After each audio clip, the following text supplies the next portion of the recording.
Hello అండి, ఎలా ఉన్నారు? నేనైతే చాలా బాగున్నాను. ఈరోజు మన రెసిపీ వచ్చి పంచదార సలివిడి చూసేద్దామా. ముందుగా 4 కొబ్బరి చిప్పలను తీసుకొని, ఎండి కొబ్బరి అండి 4 తీసుకొని వాటిని చిన్నగా కట్ చేసుకోవాలి. చిన్న సైజులో కట్ చేసుకోవాలి. ఎందుకంటే ఈ చిన్న సైజులో కట్ చేసుకోవడం వల్ల మనం తినేటప్పుడు పంట కింద పడుతూ టేస్ట్ బాగుంటుంది.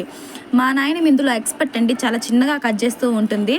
తర్వాత ఒక బౌల్ తీసేసుకొని ఆ బౌల్లో పంచదార పోసేసుకొని, బౌల్ అంటే చిన్నది కాదండి, పెద్ద డబరా లాగా మనకి కలుపుకోవడానికి ఈజీగా ఉంటుందని చెప్పేసి ఒక డబరా లాగా తీసుకోవాలి. ఆ డబరాని పంచదార వేసేసి ఒక చెమ్ము వాటర్ పోసుకోవాలండి. నేను ఇక్కడ 4 కేజీల పంచదార తీసుకున్నాను కాబట్టి ఒక చెమ్ము వాటర్ మాత్రమే పోస్తున్నాను, ఎక్కువ పోయకూడదు. అది మొత్తం పాకం అవుతూ ఉంటుంది. పక్కన ఉంచుకోవాలండి.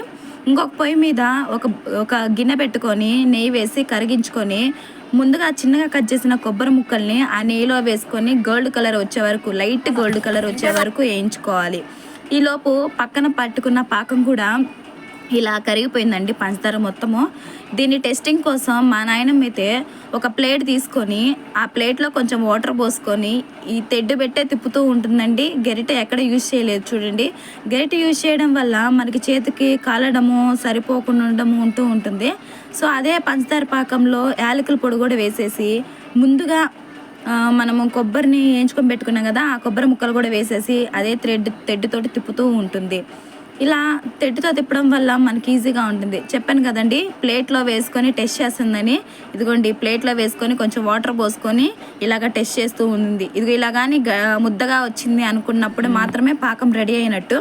అప్పుడు గిన్నె అయితే దించేసింది. ఆ దబరాన్ని కిందకి దించేసి ఆ పిండిని కొంచెం కొంచెం జల్లుకుంటూ ఇలా ఒకళ్ళేమో తిప్పుతూ ఉండాలి, ఒకళ్ళేమో పిండి వేస్తూ ఉండాలి. తడిపిండి అండి ఇక్కడ యూజ్ చేసింది, బియ్యపిండి తడిపిండి. అప్పటికప్పుడు పట్టించుకున్నది మాత్రమే యూజ్ చేయాలి, ఆరిపోతే మళ్ళీ బాగోదు.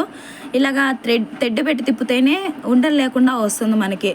అదే చూడండి, మొత్తం తిప్పేసిన తర్వాత నెయ్యి అండి, ఇది నెయ్యి పైన వేసేస్తున్నారు.